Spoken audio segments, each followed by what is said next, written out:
Hello, and welcome to the 20th episode of the Mike McNair Revolutionary Strategy Series. Today is Sunday, the 11th of August 2019, and I'm your host, Tom O'Brien. This week, we start afresh with Chapter 7, the Workers Government Slogan, and discuss the revolutionary potential of toilets. I have a bunch of new patrons to thank. Alan Horn, Corey Robert Fowler, Steve Robinson, Bernie Vapes, Michael Dola, John Patterson, Justin Bird, DFT1789, N. Falura Zak, Olaf Olafsson, Nathan Day, Cole N, and Redneck Black Flag, and also Jarrett Siller, who upped his pledge. This was one heck of a bumper week for our patrons, and we are well on the way to meeting our target for producing another Patreon-only podcast every fortnight. It really wouldn't be possible for me to produce all these episodes without your help, so an extremely big thank you to all the patrons. You too can join the Patreon gang for only $5 a month, which works out at $1 an episode. The voting has just finished yesterday on the choice for the next reading group series. In a final mad dash, Marx's 18th Brumaire has shot into the lead to beat Eric Olin Wright's Understanding Class by a narrow head. The new series will begin sometime in the autumn when we get all this revolutionary strategy stuff put to bed. So get your copy of the Brumaire in hand so you too can join in the fun. If you'd like to comment on the show, please do so on the YouTube channel and make sure to like, subscribe and share. And you can also join me on Facebook or Twitter too. Okay, to the discussion. Today we have a full panel. We've got all the way from sunny, warm Utah is Oil Drum Derick. Hello. Today we're going to talk about workers' government and the mass strike and other things that sort of kind of work, but not really. Excellent. Now then we're flying across the East Coast up to upstate New York / posh Connecticut, where Lexi is in her boudoir. Going pretty well, but as people will know from New York, upstate New York is a distant, far-off land, and I'm towards New York City, comfortably at the seat of bourgeois culture, in its calming radioactive glow. So you're at the periphery of New York core? I am, yeah. That's where I originate from. Although I'm not proper, Brooklyn royalty on the podcast left, it is in my blood. Are you an islander? No. I actually, my immediate family comes from Florida. My mom did a reverse retirement, reverse Jewish retirement, where instead of, growing old and going to Florida, she was in Florida and moved to New York. I once went down a river in upstate New York in a dinghy, and there was a bear in the river eating fish. Holy shit. Near us. And we thought it was a dog, because it was quite far away. And so we're like, is that a dog? And then we got closer and closer. We're like, oh no, that's a wild bear. And we're like, oh, what do we do? And we were like, oh, let's go up and have a look. But it pissed off by the time we got there, which is quite lucky, I think. Yeah. But, yeah. I mean, luckily that's black bear's normal reaction is to get the fuck away from you, but they'll mess your day up. So we got kicked off of a fucking a federal kind of park camping place. How did you get nighttime alcohol related proclivities? How Irish are you? Yeah. Come on, that's solid. That's real solid. I'm a fan. It's pretty hard to get kicked off of one as well. It's next to impossible. But there was about 8 of us, and we went crazy. People were asleep in fires and stuff like this. And then the next morning, the ranger came over to us and kicked us out. And we were all in terrible state. And at 8 o'clock in the morning, there was this Christian youth party beside us, up with their guitar, singing songs, and we were laying strewn about, covered in our own vomit, literally, and urine stained all over ourselves, pissed ourselves, and I Tom, I don't know if I've ever been that drunk, like collectively in my life. Like if I took all the alcohol I drank and put it in me right now, I don't know if I'd get there. I have, but only in other countries. It doesn't count when you're in Korea. That's what I was told. And also then we got Pouya returning again today for a second sojourn at Mike McNair. Pouya, how's it going? Very good, Tom. How's it going with you? Good. Right, let's crack into it. The Workers Government Slogan. Now, for me, there was two important parts in this. I really like the first part of this chapter where he goes on about talking about what would be the lay of the land post, say, a communist revolution, and how we could expect the political landscape to change, much like, say, after, say, the American Revolution, the US Revolution, there was, a kind of a death of any kind of Tory or royal parties. And the same in, say, Ireland or somewhere where it's politically impossible to be like for the British Army or for the British state to be like a pro-British party. And he's going to talk about how the politics could change after it. Also, he talks about organizational forms. So what's wrong with, say, the Soviets as a way to run the country? Will we crack right in and start doing a bit of reading? Lexi, do you want to read all this first page and we'll take it? I think it's all pretty good. Yeah, fuck it. Let's do it. So I'm just going to read this. I love this. The quote, Workers Government Slogan. Okay. In chapter 2, I argued that the strategy of the mass strike founded on the need of the society for a central coordinating authority. The mass strike wave and the strike committees it throws up break down the existing capitalist framework of authority, but do not provide an alternative. The resulting dislocation of the economy leads to pressure for a return to the capitalist order. The Kautskian Center solution to this problem was to build up the United Workers' Party and its associated organizations, trade unions, etc., as an alternative center of authority. This gradual process could find its expression in the electoral results of the Workers' Party. When it became clear that the Workers' Party had a majority of the popular vote, the Workers' Party would be justified in taking power away from the capitalists and implementing its minimum program. If elections were rigged so that a popular majority did not produce a parliamentary majority, or legal or bureaucratic constitutional mechanisms were used to stop the Workers' Party implementing its program, the use of the strike weapon, force, etc., would be justified. So that's a special one for you Americans. In implementing its program, however, in Kautsky's view, the Workers' Party would use the existing state bureaucratic apparatus. This merely reflected the need of a modern society for professional administration. In this respect, Kautsky, in his most revolutionary phase, had already broken from the democratic republicanism of Marx's writings on the Commune and Critique of the Gotha Program, and Engels' comments in Can Europe Disarm? Derick, do you want to have a discussion, talk there a bit about what is wrong with, or right, with Kautsky kind of talking about just taking over the modern state instead of smashing it? Or is this just language? I actually think it actually is significantly different. And Engels kept on chastising Kautsky for this. Although I would add that McNair is correct that Engels, towards the end of his life, while never abandoning insurrection, does end up putting a little more faith into possibly a Workers' Party having their hands on the levers of power as part of a greater revolutionary process than he would have normally allowed throughout his life. I got the feeling towards the end of his life, Engels thought that it could be done by Democratic majority, but there would have to be some sort of force at hand, both to smash the state from within and also to be defensive, because he figured that as soon as they actually had power, there would be extra constitutional means applied. And Kautsky carries that over, right? Although Engels is more comfortable with an offensive than Kautsky. But I want to go back to Kautsky's main point about the mass strike problem, because when I read this in The Road to Power, like, it kind of blew my mind, and I was like, why have I never thought of this before? Because I was one of those mass strikers, economic revolution first people.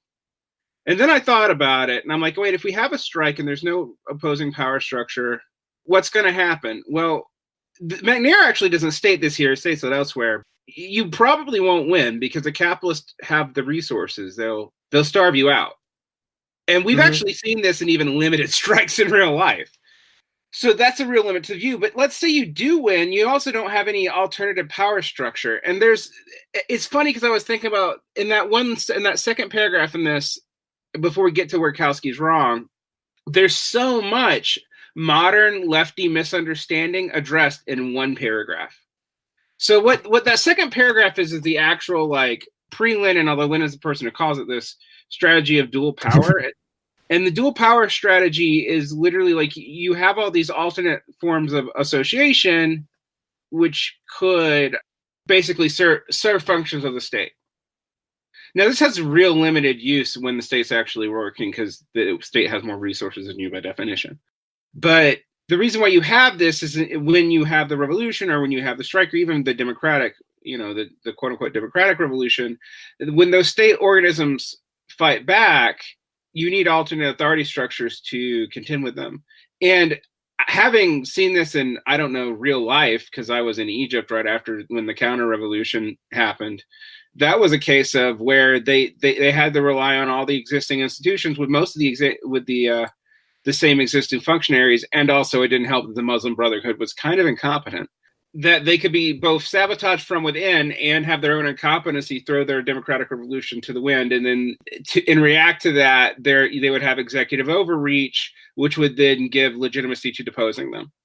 All right, and that's what happened, and that's perfectly predictable from what Kautsky's talking about here. And that's not even a socialist revolution, right? That's just a kind of a quasi-bourgeois democratic one against the military junta with some reactionary elements involved. You see the same thing play out. So Kautsky's right on that. Where things get weird is he just seems to think that you could use the bureaucratic constitutional program not only solely defensively, but that you don't really have to dismantle the state because there's a lot of risk to dismantling the state. Right, Kautsky points this out over and over again. There's a ton of risk to this. There's all kinds of infrastructure and things that would lead to reactionary backlash and failure. And again, we can kind of see this actually happen in Russia. Although the Reds won, what really gave the White Army an ability to recruit was before the NEP really took off, and the Soviets, the Bolsheviks were really struggling to come up with a viable economic program. But if they never dismantled the state at all and its essential institutions, its logics have a kind of teleal, they're designed to produce one kind of thing. And they were designed in liberal democracy, mostly in service of bourgeois capital, and they're not gonna really work that well otherwise. And I mean, arguably, one of the chief sins of the Bolsheviks is they didn't smash the state enough. Yeah, that's the thing about the Bolsheviks that are frightening, is that they did as close to dismantling the state as you could hope for in communist history, and then sort of de facto recreate it. Because they create most of the structures of the society that they were from. Did they not just directly take them over as well? They did. A lot of times they would dismantle them, and then like when it failed, they would just kind of reinstitute it. It's kind of like, de-Baathification in Iraq. It was the same sort of process. Oh, we can't really do this. Shit. Well, at least find some people who are willing to be loyal or whatever after we are willing to liquidate their families if they don't do it to become, functionary bureaucrats. This didn't happen as much in Russia as it did in some other places, but it did happen. And the other thing is, a lot of the forms of government started resembling forms under the Tsarist government. And the liberal historians point this out all the time. And, right. A lot of Marxists get really pissy when you point this out. But it is true, for example, that the Ukraina and the NKVD, particularly after Iron Felix was not in charge, they started looking more and more alike. Yeah, but like liberals and especially like liberal conservatives will paint this to the like an Orientalist picture of a semi-Asiatic, Russian national character that's just seething with despotism, as opposed to what? Like Britain, where the same thing happened after its. Well, right, but that's like the straw man of this argument. But the stronger form of this argument, I think, should give us some sympathy for the orthodox Marxists that are like, dude, what are you going to do when you smash the Democratic Republic? Like, what do you even do? Like, and maybe we don't like the kind of limited bourgeois democratic republics that we have, but the classical Marxist tradition did see, bourgeois democracy as democratic in some important sense. And Kautsky, in his most revolutionary days, I think the reason that he was able to sound like a Marxist is that he didn't really consider the representative organs of the state to properly be the state. Right. When Marx and Engels are talking about the state, say in the 1850s or something, that's an entirely smaller thing to the state today, you would have thought. Like, there was no Ministry of Health, no Ministry probably of Transport, no Ministry of this, that, and the other. A lot of it was more about collecting taxes, war, the cops, if they existed, and the army, right. Like, that's what... State. So when they're talking about the state, that's what they were talking about. I don't know that I totally believe that, though, Tom, because he does throw... I mean, the reason why I say that is Marx actually did seem to know what was going on in America, where there was, at the state level, not at the federal level, and this is still kind of true, something like a welfare state, because he keeps on talking about Lassallean talking points. Mm-hmm. It's like the critique of the Gotha program. It's that same thing where he's not in favor of tying a welfare state to the state, to the capitalist state. Exactly. And it's interesting. There are some things that people miss. Like I used to point out that while like it wasn't like that Marx would have supported charter schools or whatever, or the privatization of education. He thought like making other than licensing teachers, which he explicitly mentions is okay. He thought that like trusting the state to do all your educational functions was insane. Like it was like a grounds for hyper propaganda. It's interesting that like that's the Kautsky program drops all that. And Engels, I would say not real. I had someone who was like cheerleading the AFRET program, and interesting, both communist and social democrats I know were getting into this. And I pointed out Engels endorsed it, but cautiously. He wrote an AFRET critique, just like there was a Gerfert critique, and he kept on talking about how they misunderstood socialization as nationalization, and that socialism as a function of a national state. And he just chastised Kautsky for it relentlessly. And then Kautsky wrote The Road to Power, which played a lot of those elements down. Interestingly enough, a lot of the Bolshevik fanboys today and a lot of the social democrat anti-Bolshevik fanboys today actually ignore a lot of Engels's critique of the AFRET program.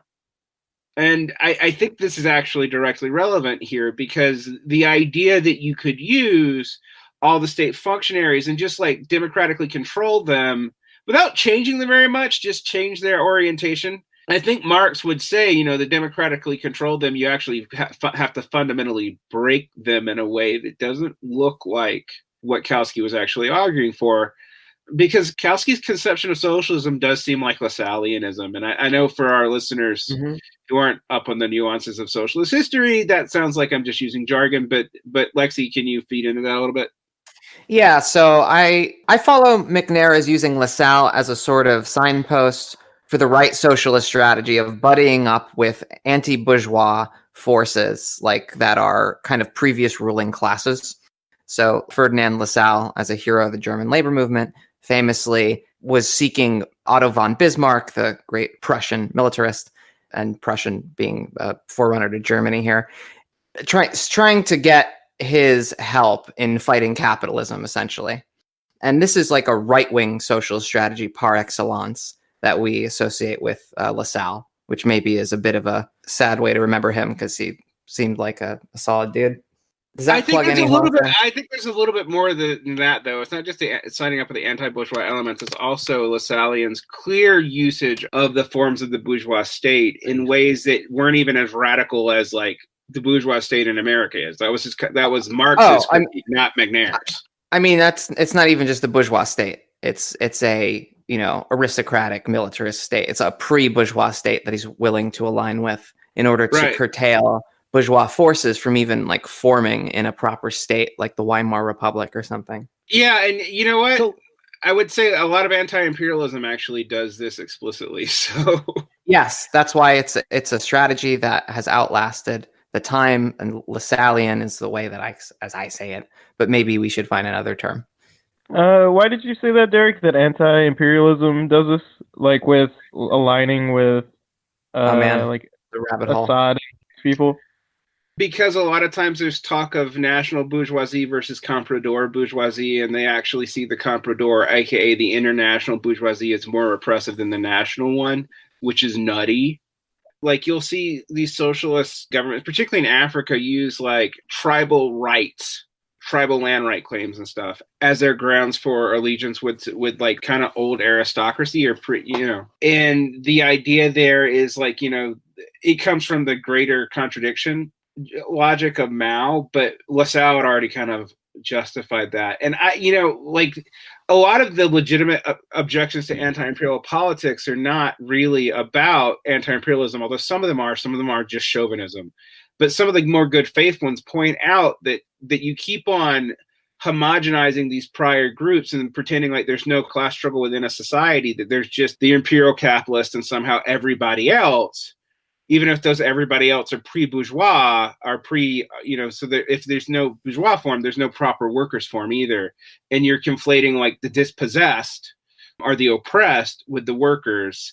And you're conflating oppression levels as if it's just one homogenous national whole, as opposed to a very complicated society. And while Marx did kind of legitimize national struggles, this idea that it was in itself going to just play in there and that was going to be your primary means for revolution, that's like starting at step 5 back and calling it a day. Because one of Marx's points about the anti-imperial struggles is they actually resemble the anti-imperial struggles in Europe, which were against, I don't know, the fucking Habsburgs. And it wasn't even capitalist imperialism. Very early Marx actually even thought that imperialism was good because it was spreading Enlightenment values to the rest of the world. And only, Marx moved away from that later. Yeah, but I think that anti-imperial situation, like for instance, if we're talking about, the American state's encroachment on Hawaii, it kind of makes sense to align yourself with the Hawaiian monarchy and maybe to look at the previous class structures as maybe something idyllic. And then I'm talking about for the Hawaiian population, like that's probably the strongest case for Lassallean politics. And you, as a communist, avoiding chauvinism and trying to like root out chauvinist versions of this argument, you kind of have to make the argument that a Lassallean, strategy is a losing strategy.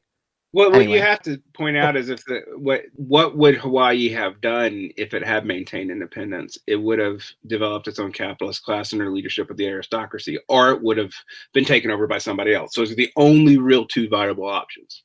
They would have created a lot more good kind of ukulele music. Instead of the shitty hipster like white people ukulele music we have now. Yeah, correct. I mean, I get it. When you look at Hawaii or the Native Americans, why you'd feel that way. It might have been better for them to have their own bourgeoisies, like it's not hard to see why. I actually think it would have been better, but they would have been caught in the international struggle, and it would have ended looking very much. The example you wanted, the example that's perfect for this, Japan. Yeah. Okay. No. It's solid. But if you're Japanese, you might prefer that. Well, of course you do, until you also try to do it to other people. I mean, that's the other thing. It's like the idea that a lot of Marxists have, this is relevant to this, but this is a rabbit hole that we warned you about. But the idea that a lot of Marxists have that like you could arrest this development once the exposure to capitalism has happened, there's no evidence for that anywhere on Earth. None. Yeah. And then this idea that, self-autonomy would be good, but the market's still going to dictate. And particularly in a nation like Hawaii or a nation like Japan, where your isolations and your resource limited, it's going to dictate even more because you couldn't be self-sufficient.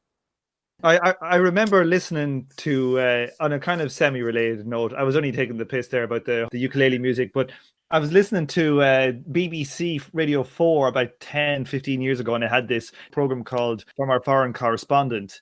And they basically have, foreign correspondent in China or, any place it could be. And they're usually like these toughened old journalist hacks. And they had this one guy on, and he was one of those. He was a hardened like war journalist or something, and for some reason he was off in the South Pacific, and he got to this like island where there was like, I don't know, a few hundred or I don't know how many people, not very many people, and it was really really difficult to get to. It's not on any trading route or anything, and like you have to literally go there, and specifically to go there, and it takes you like 3 or 4 or a week sailing to get to this goddamn island. And he got there, and he was saying like, you could tell it in his voice, he was nearly crying. He was saying like, this is the most perfect society. He said like, you know, everybody when they have their first child, they have to give it to somebody else who can't have children, and so everybody has like all of their kids are all kind of really communal. And they were interviewing like the chief guy or something. He was saying like, you know, what's your biggest problem at the moment? He says, well, you know, with the youth, it's the ukulele music is kind of getting out of hand. It's like they don't do any of our old songs. Everything is just with the ukuleles. And it was like, that was the greatest social problem they had. Holy shit. I was like, God, I want to go to this goddamn island. It sounds like the greatest place ever. They're basically just all living in communism, so far off the beaten track with ukulele communism. That's their means of production of ukuleles. How did they get anything out there? Create verse. Like, isn't that very interesting how they give the first child to somebody else? That's a remarkable custom. Like that obviously would build some kind of solidarity that wouldn't be possible otherwise. Also, you know, from my perspective, hard to imagine instituting something like that in this society.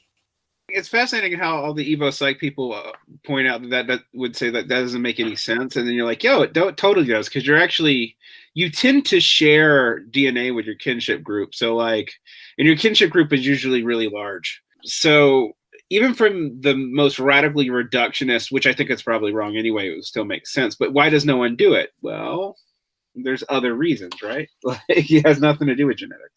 Well, there's a lot of things that don't make sense in Evo Psych world that humans do. Like everything. Like it's all goddamn rubbish. How about that? Yeah. Or like, is that a hot take, or is that just like the scientific community's take? It's actually it's pretty divided in comparative biology, which is actually the only field that could probably make a solid judgment on it. But most people think a lot of Evo Psych is just those stories. But like, I have to admit, I think conceptually Evo Psych has to be kind of baseline true, but I've never seen any conclusions drawn from it that stood up to any comparative biology. It's not just your genes, though, you know. Also your environment.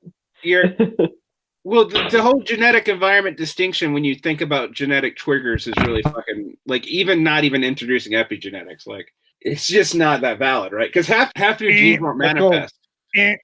We're not going into genetics. Cutting it there. Oh, excuse me. Like, scientific materialist likes tables, but not actual science. Got it. Correct. And wooden tables, Derick. Wooden tables. Now here, I kind of wanted to get back a little bit. I know we've been off on a half-hour tangent, but I wanted to get back a little bit towards this idea of smashing the state. It would seem to me like that when we were talking earlier in the book, how, you know, they were talking about how the state in its most crude form is an armed group of men.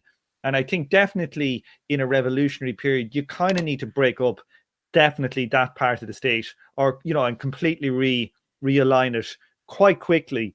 But I think parts of the modern state, like say, like the social welfare system that are around now, that is not something that's easily smashed immediately.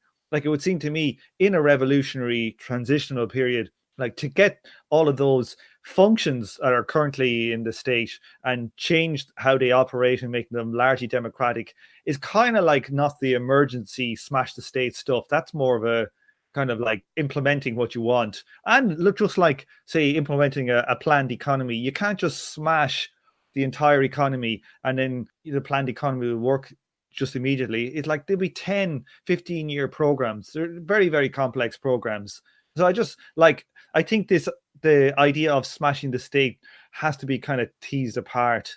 Well, this is interesting because I think one of the traditional Marxist answers to it, and one the anarchists picked up on, is that you subsume those functions before you take power. through mutual aid societies or whatever, but that only works at a level of development that we're not at anymore, right? That does seem to be the elephant in the room for that strategy. So somebody was like, we can build. I was literally talking to somebody who I respect deeply, actually, but they were telling me that we needed to have like workers' healthcare clinics and stuff without licensed doctors. And I'm like, that's not going to go well. Say, for example, like payment systems. Let's say in the morning there's a revolution and PayPal and the clearing houses decide, or we shut them down. Like that day, the economy shuts down. Right. And it's not like you're going to be able to democratize or change the basis of how all that works overnight. It's just an impossibility, the complexity of those systems. Right. Which is why systems like labor tokens are always considered, even though I have my issues with labor tokens, that is a transitional form because that's something you can start substituting in to phase the other out. Okay. So I think we've kind of done that page to death. Will we move on a little wee bit and see what we got? I think we might want to try to move on, yes. I've already argued in Chapter 2 that the belief that all power to the Soviets represented an alternative political authority was mistaken. The Russian Soviets came closer than any other historical body of workers' councils to creating a national political authority. They did so because, until 1925, the Mensheviks and SR leadership continued to believe that they had the majority in the Soviets nationwide, and one which could serve as a support for the provisional government pending the creation of a constituent assembly proper, i.e. a parliamentary democracy. No other reformist or bureaucratic mass party has made such a mistake of using its own resources to develop a national coordination of workers' councils. So far, left formations or alliances have proved able to create such a coordination against the will of the existing mass parties. Like, that's an important freaking point there. Like, no other reformist or bureaucratic mass party has made the same mistake of using its own resources to develop a national coordination of workers' councils. Maybe somebody like the British Labour Party under Corbyn or something, maybe they'd be up for doing it. But like, God damn it, the Labour Party under Blair, could you imagine the goddamn thing happening? Right. I was actually thinking about this. Everyone always tells me that there are workers co-ops that have dual power functions in Venezuela that work this way, that the Venezuela apologists do. I just find that it can't be true because there wouldn't be a strong executive in such a system, right? There pretty much couldn't be. I'm waiting to see how the historical record shakes out on that because the claims would be extremely significant if true. McNair has a wide enough understanding of history to make such a sweeping claim. I wonder if there is an asterisk to that. The claim is right that it's not just that no reformist or bureaucratic mass party. Now that's interesting. That's vague, but it's big. Because were the Bolsheviks a bureaucratic mass party? Arguably, right. Depends. Mass party. I mean, this wouldn't cover, let's say, the Swiss, cantons, like the old democratic form, or maybe even the Hungarian Diet or something like that. Right, but those are pre-capitalist forms too, right? Exactly. How about Vermont? Yeah, that's a pre-capitalist form too, Tom. Yeah. Right here. Let me read this paragraph because this is a bit of a bomb of a paragraph, I think. So he's talking about Sovnarkom, which is basically the replacement executive. And it was made up of who? People's commissioners. Okay. And who are they? I think the way that the old Soviet system worked was that the councils had a section of councils could send one delegate to this greater, more important council, which could then send then had another order of delegate system, and then there eventually was the central body, which had the representative of the representative of the councils of all the way down. This was a thing that Cockshott was critiquing from a kind of statistical point of view, that if you had a small majority at one of the lower levels, you'd end up with basically a massive, totally dominated majority at the top levels. Yeah, I would really love to see what Cockshott has to think about this, because, I'm kind of partial to his choice by lot. Critique. Yeah, he's written a critique of this book. Yeah, and this is one of the things he critiques, I think, the most, actually. I was just gonna say that, yeah, I think Cockshott has his vision for socialism is something I find pretty agreeable. Yeah, even though I disagree with, obviously I think his economics is awful, but, his other work is pretty good. Anyway, what were you saying? It is pretty good. Like my favorite part as well of that one, what is it, Towards a New Socialism or whatever, is how you can reduce the number of toilets by living in commune. I particularly like that bit. I don't know, it's such a strange thing to bring up where he was talking about the waste of like number of toilets. It's like you couldn't pick a worst thing to actually say to people, I know what we could do. We could all share our jacks. And then it'd be brilliant. Did he use like queuing theory? I bet you use queuing theory to like see what the utilization rate of toilets is. Like, man, I went to a Catholic boarding school, and at night there was 3 toilets between 100 people. I'm telling you, you don't want that. You'd like be standing on your tippy toes in an inch full of piss. Absolutely terrible. See what you need though is just an efficient piss trough and 3 toilets. That would take care of most of your problems. That would, but like, you know, the toilets themselves are so dirty, Derick, that you wouldn't be able to sit down on the toilet. So you'd have to kind of levitate to do a dump. And frequently people would miss and their dump would land on the rim. And like you'd have to go to the drags.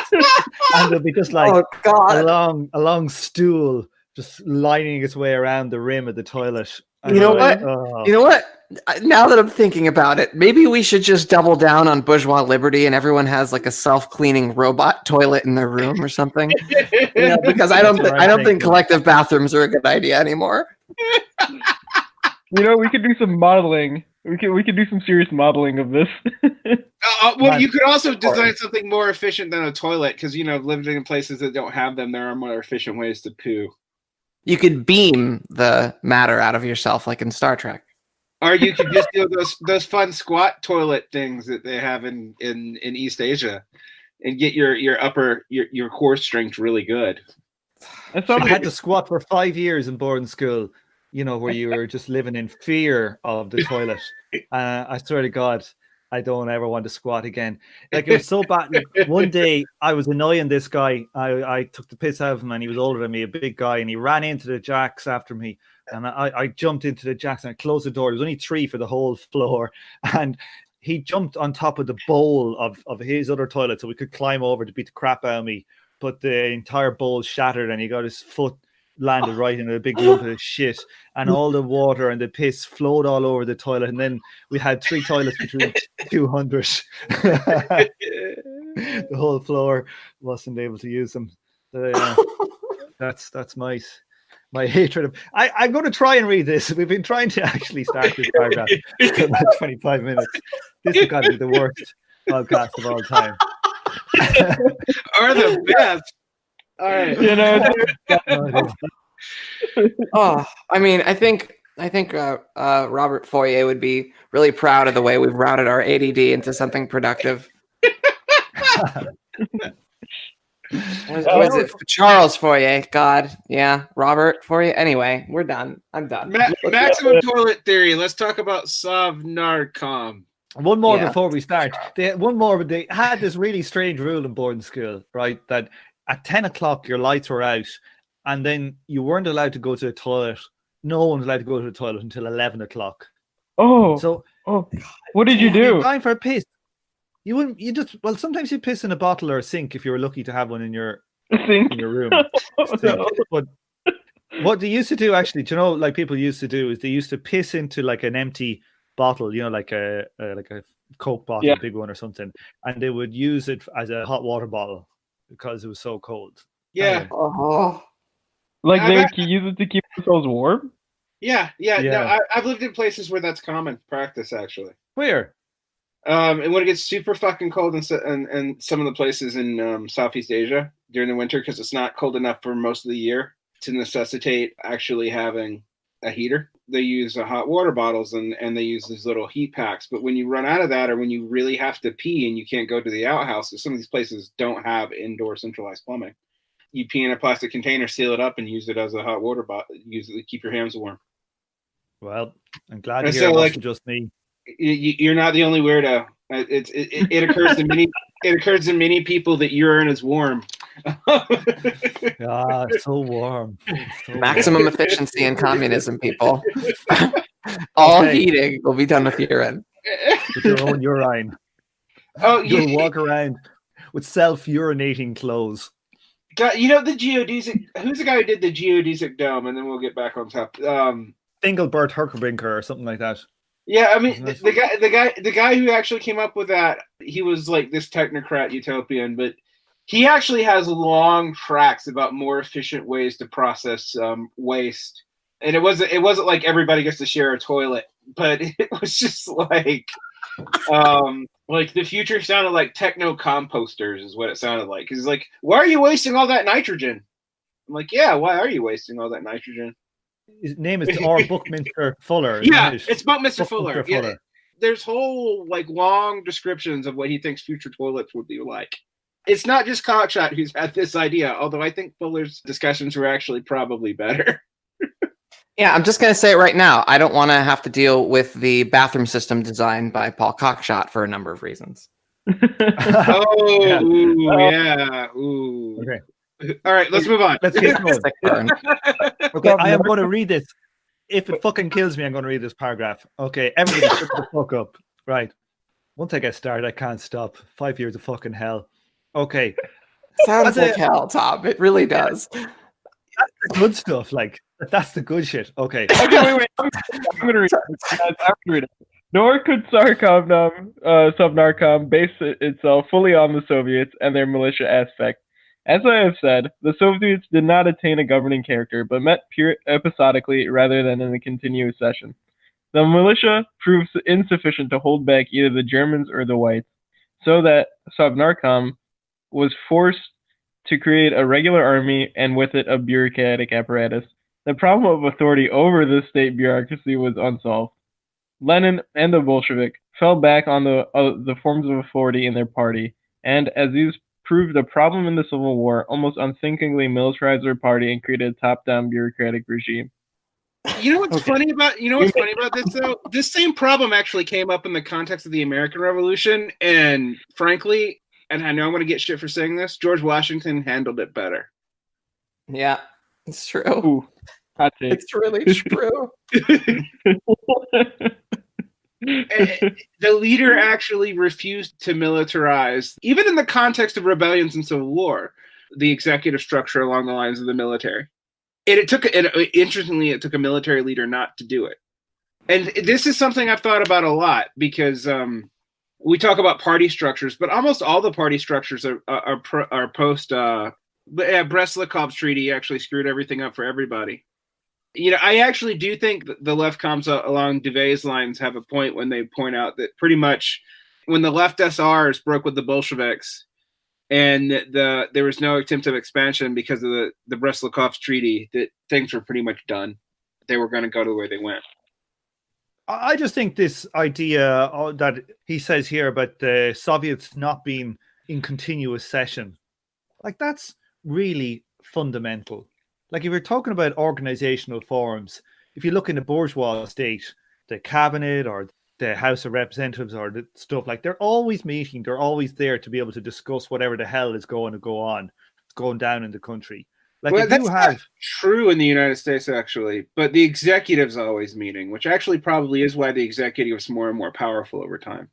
like it's not just, you know, I'm not trying to be specific. Like it depends where you are and what's meeting. But even like, you know, it's not like they meet once a month, right? Yeah, that's They're true. meeting Yeah, every day of the week. And if things come on, you look at in Brexit now, the Parliament has been in nearly full-on session, like sometimes for like, you know, like nearly a month or two, every single day, 12, 14-hour days, like really crazy hours, that when it's needed, like the organizational structure is based upon the need. And I think like, so this idea of the Soviets being able to rule, the Soviets themselves, the Sovnarkoms, or the top layer of it, didn't really, it looks like, reflect the bottom layers that well. Yeah, and it couldn't, because if the top layer did, the top layer would have to, it wouldn't be able to create a bureaucratic apparatus, because it would all have to work constantly to be a part of the workers' government, right? Like that's sort of the issue here. Well, I don't know if, like, you can imagine just the representatives getting taken off. I think it's like, say if there was massive change among, say, the bottom base, and the way Sovnarkom was based, like it wouldn't reflect itself up to the top.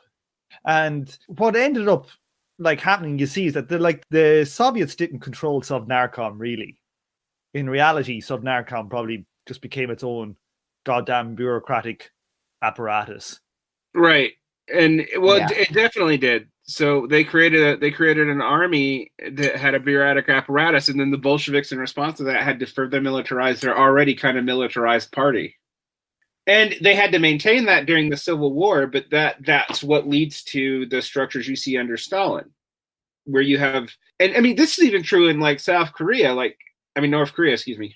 In North Korea, where there is actually like a fair amount of local democracy, but there was under feudal conditions in these places too. You know, you have a communist leader claiming a holy bloodline, the Baekju bloodline, the Baekju Minyak. And so, like, yeah, it doesn't scale up. And that's kind of always been a problem with councilist left communism, is like they really haven't ever dealt with the scale up problem. If you think about the Soviets are just the workplaces, where there are Soviets for everybody, like where there are regional Soviets. They were like, regional. That included like women and old people and stuff like that. No, they were workers' councils. Workers? It was what it sounds like it was. Workers. I think there's a council of workers, a council in the German equivalent. There's a workers' council, a soldiers' council, and what was the third one? I forgot what the third one was. Wait. So what? Workers, peasants, and soldiers? Yeah, it's workers, peasants, and soldiers' councils. But the soldiers' councils couldn't react quick enough to deal with reaction. That's actually like kind of objectively true. And this is a communist problem in general, but they killed a lot of their generals, which, you know, totally makes sense. The generals sucked. But then when they were up against the Freikorps, and this is the German situation, when they were up against the Freikorps, they had no one who was competent enough to outman them. This is kind of like, this is a problem. This is not something I've seen easily dealt with. And I think it points to why the Orthodox Marxists were so squeamish about destroying the existing democratic institutions. It's because of this problem of authority that pops up. It doesn't mean that you abandon revolution or an image of smashing the state necessarily, but it should give you some sympathy for why people do abandon that idea. This isn't just being a lib. You know, there's a problem, right? You must grapple with it. This is something where where you talk to, like, in the 90s when I would talk to modern anarchists and you would throw this stuff out, and they'd be like, what do you mean? And I'm like, in an actual position, if you screw up on this, hundreds of thousands of people die. All right, all power to the Communist Party. Okay, I'm going to read this one. The Second Congress of the Comintern in 1920, in its theses on the role of the Communist Party in the proletarian revolution, recognized this reality, that it is a party or parties and a government created by a parties or parties that compose an alternative form of authority to the capitalist order. But these theses over-theorized this recognition and carried with it organizational concepts that prevented the working class as a class exercising power through the Communist Party and communist government. That's a pretty sick burn, actually. Yeah. I don't think people realize how big of a burn that is. Yeah.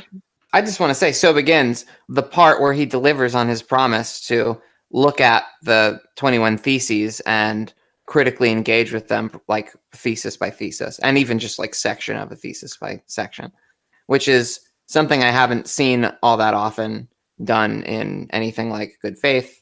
McNair is unique. Yeah, people avoid this text even people who supposedly support it avoid this text like the plague. Mm-hmm. Like thesis 5, I think, is like transparently not true. Political power can only be seized and led by a political party and in no other way. I can think of plenty of counterexamples of that. Only when the proletariat has a leader, an organized and tested party with well-marked aims and a tangible worked-out program for the next measure to be taken, not only at home but also in foreign policy, with the conquest of political power not appeal or as an accidental episode, but serve as a starting point for the permanent communist construction of society by the proletariat. Which, by the way, is self-refuting at this point for people who love this, because there was no permanent communist construction of society by the proletariat. It's not permanent. It doesn't exist anymore. So you say earlier on, you said there's loads of ones that seize power without a political party. Give us a few. There was no political party in most of the bourgeois revolutions that led it. Not a singular party. There was not. The He way says that our parties as well. He says parties. Well, no. That is The what way- McNair says. That is not what the thesis says. And so there's an ambiguity about the word party here that makes it kind of hard to talk about. And I think, Derick, you're maybe right to be skeptical of this equivocation. But the reason why I think McNair thinks that this stands up is because he looks at something like the American Revolution and broadly says there was like a Whig party system. I don't see any reason why political power can't be taken by something other than a party. There's no, theoretical reason why it can't be. Yeah, because a party's not a junta, and juntas take over countries all the time. The defensible form of this argument uses the previous Marxian conception of party and not the Kautskian conception of party that he's been working with for most of the book. But we know that the thesis 5 is not working from the Marxian conception of party or the Kautskian conception of party. It's working from the Bolshevik conception of party. Well, right. Correct. So, I think McNair is not quoting this one entirely critically. I think he's trying to say that thesis 5 expresses, in part, expresses the notion that there has to be an alternative form of authority to the capitalist order, and that it's parties and a government created by these parties that does so. Because so far he's been quite serious about taking up this question of an alternative order, right? Let's talk about reading the words as is, and not the words as we would like them to be. But McNair, I'm actually critiquing McNair here directly, and in no other way. It's just not true. That's not a true statement. It is not true. Coups in imperial places, they happen without parties all the time, don't they? The colonial places, they just get couped out of it. There's no party formed there. Military rulers take over all the time without a party form. I think there's probably you're right, it is true, but I think if we're talking about communist political power, I think that's maybe what the point is trying to get to. I'm not sure, though, because he's making analogies to the liberal revolutions. Right, and he's having McNair. McNair. But this is not McNair. This is a direct quote from the theses. I'm saying that in the theses, they say political power can only be seized. They're talking about communist political power now. I don't think they're talking about in all time ever. That's true, and that's why I'm more interested maybe in what McNair is making of the thesis than the thesis itself. But Derick's intuition is also on point that we should be thinking about what the thesis means in context, and then also talk about what McNair is drawing out of it, because there is part of thesis 5 that he endorses. Or it might be a more correct statement if it said, it's more likely that a communist party will take power if organized by a political party. I think that would be a true statement. It wouldn't take much to make this a more conditional statement than it is. Yeah. But the Bolsheviks weren't one for conditional statements. That's true.